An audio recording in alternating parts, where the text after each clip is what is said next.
Este es el principio número 4 del módulo de Nación y Gobierno del entrenamiento de cultura cívica. Hemos estado explorando el pasaje de Deuteronomio capítulo 1, el verso 9 hasta el 18, pero nos detuvimos en el verso 13 para descubrir o escudriñar 3 principios que sacamos de este versículo. Voy a volver a tocar este versículo para poder sacar el principio número 4. También de ahí sacamos el principio número 2 y el principio número 3, lo vamos a ir recordando. Este pasaje de Deuteronomio capítulo 1 nos da la pauta para este cuarto principio. Lo voy a volver a leer desde el principio y voy a recordar los 2 principios que hemos sacado de este pasaje y el tercero, que sería el cuarto de nuestro propio estudio. Dice en el verso 13, escojan de cada una de sus tribus a hombres sabios, entendidos y experimentados para que sean sus jefes. Ya vimos que Dios decidió que la autoridad para poner gobernantes iba a ser delegado a los ciudadanos, a el pueblo de Israel. En el momento que les dice escojan, les dio esa autoridad. Hemos mencionado que esto es relevante porque ellos llevaban 400 años viviendo como esclavos, no tenían ninguna libertad. Y ahora en esta nueva tierra que tenían, iban ellos a tener la responsabilidad de escoger a sus propios líderes, a sus propios gobernantes o funcionarios. Luego les dice, escojan de cada una de sus tribus. Y ahí sacamos el principio número 3, que dijimos que es el principio de representación. Para que alguien nos pueda representar, necesita ser de nosotros para que conozca cuáles son nuestros problemas, cuáles son nuestras cargas, cuáles son nuestros pleitos y nos pueda representar de manera adecuada. Y luego a continuación dice el pasaje, escojan de cada una de sus tribus a hombres sabios, entendidos y experimentados para que sean sus jefes. Y ese es el principio número 4, que básicamente tiene que ver con las características que debe de tener esta persona que está aspirando a ser un funcionario, a ser un líder o ser un gobernante. De aquí vamos a tratar de describir qué quiere decir el ser sabio, el ser entendido y el ser experimentado. Dios les estaba dando un perfil de puesto, un perfil de gobernante que deberían de elegir. Algunas de estas pautas se centraron en el carácter, en el conocimiento y en la experiencia de líder. Son 3 conceptos que vamos a estudiar. Moisés les dio a Israel 3 cosas que deberían de buscar en sus líderes: sabiduría, entendimiento y experiencia, para que estos atributos en la tribu, en la comunidad, fueran evaluados. Para esto, los líderes tenían que ser conocidos por la gente, para que pudieran evaluar estas características. La gente también tenía que determinar qué significaba ser sabio, qué significaba tener entendimiento y qué significaba o qué tipo de experiencia debería de tener este gobernante o este aspirante a funcionario. Parte de lo que vamos a ver y el primer elemento que vamos a evaluar en estas 3 características tiene que ver con el carácter. Dice la sabiduría. La sabiduría está muy enfocado al carácter de la persona. El carácter habla de cómo somos, habla del ser. Ellos como ciudadanos, tenían que evaluar a la persona en cuanto a su aspecto moral. Como comunidad, no solo tenían que buscar un individuo que tuviera estas cualidades, sino tenían que buscar la comprensión y la naturaleza de estas cualidades. En este sentido, ellos tenían que saber, el primer elemento era la sabiduría. La Biblia nos dice que el principio de la sabiduría es el temor de Dios. Tiene que ver con el aspecto moral, tiene que ver con la integridad de la persona. Cuando ellos tuvieran que elegir y tuvieran que discernir si tenía la persona estas características, ellos en el contexto deberían de entrar en un debate nacional acerca del perfil que querían buscar. Dios con este sistema les estaba desarrollando como ciudadanos. No solamente les estaba dando un gobierno, un sistema de gobierno, les estaba discipulando para que ellos asumieran responsabilidad como ciudadanos. Ellos tenían que escoger y escoger adecuadamente. Uno de los primeros elementos era el carácter. ¿Por qué? Déjame ponerlo de esta manera. Y tenemos que evaluar este principio, recordarlo, cada que nosotros tengamos la responsabilidad de elegir a nuestros gobernantes. El mejor indicador de la conducta futura de una persona es su carácter.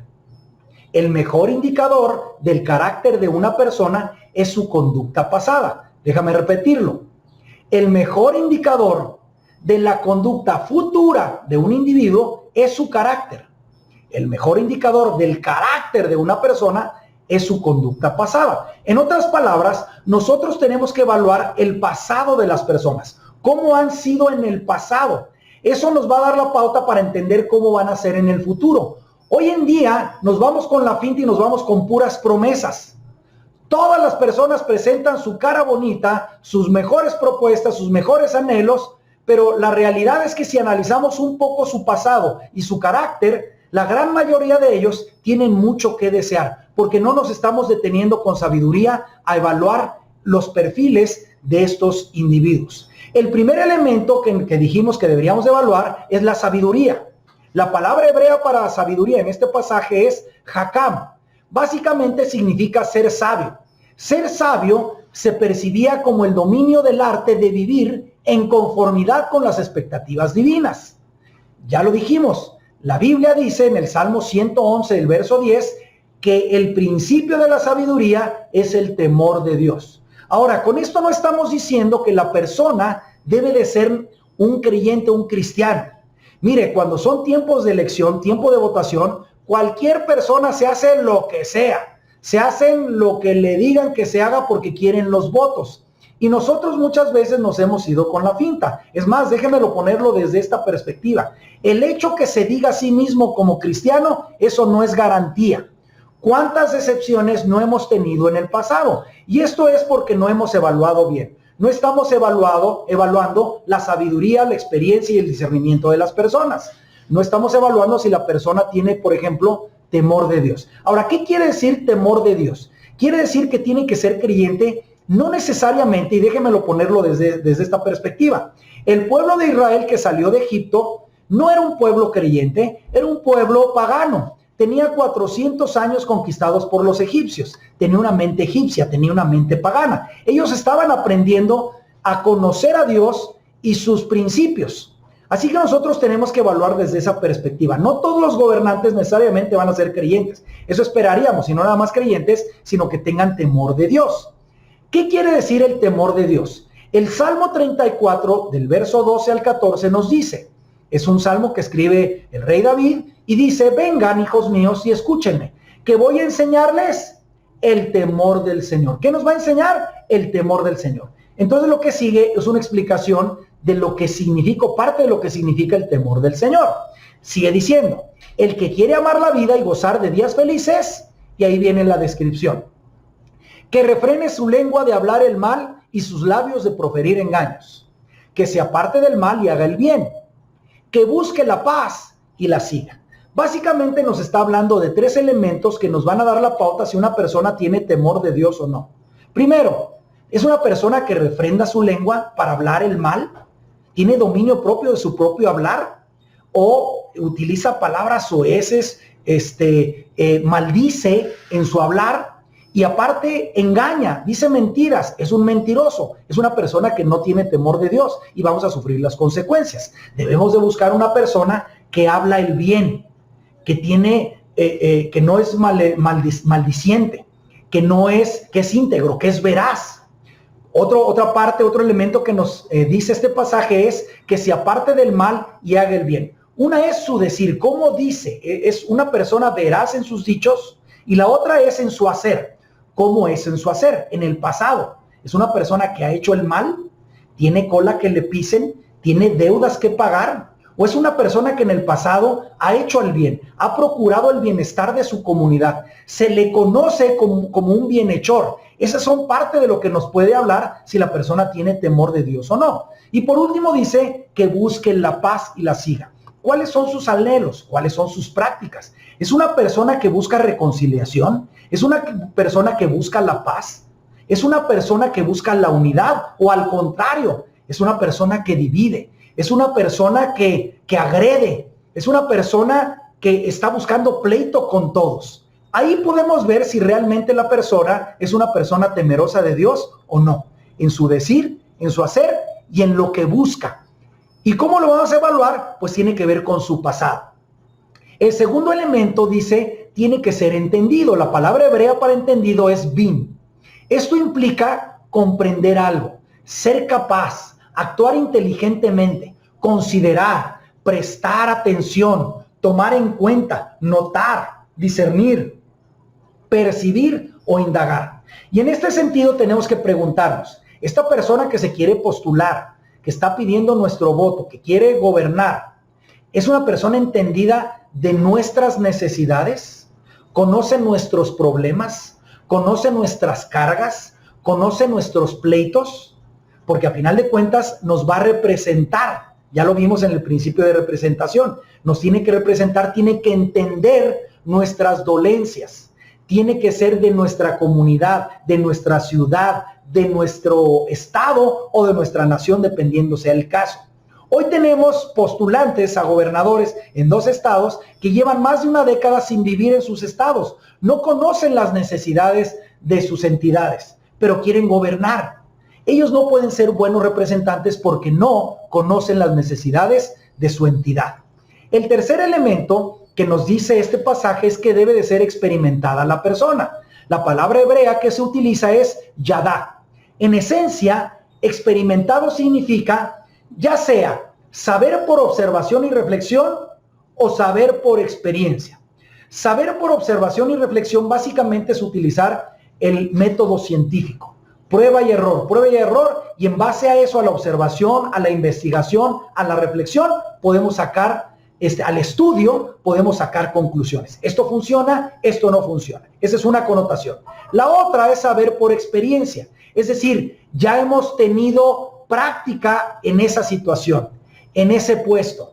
Tenemos experiencia en el pasado en esos quehaceres.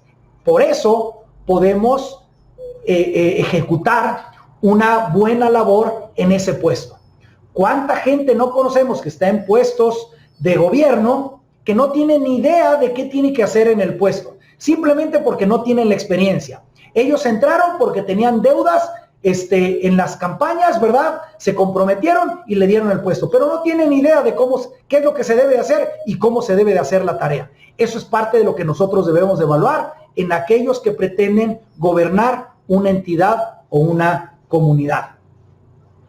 ¿Cómo podemos saber que una persona tiene sabiduría, tiene entendimiento y tiene experiencia? Bueno, claramente nos lo dice el pasaje de Mateo, capítulo 7, versos 16 al 20. Es el Señor Jesucristo diciéndole a los discípulos y nos dice a nosotros un principio que debemos de evaluar. Por sus frutos los conocerán. Por sus frutos. Y luego dice, ¿acaso se recogen uvas de los espinos o higos de los cardos? Así, todo árbol bueno da frutos buenos, pero el árbol malo da frutos malos. Un árbol bueno no puede producir frutos malos, ni un árbol malo producir frutos buenos. Todo árbol que no da buen fruto es cortado y echado al fuego. Así que, por sus frutos los conocerán. ¿Cómo ha sido el pasado? ¿Cuáles son sus frutos?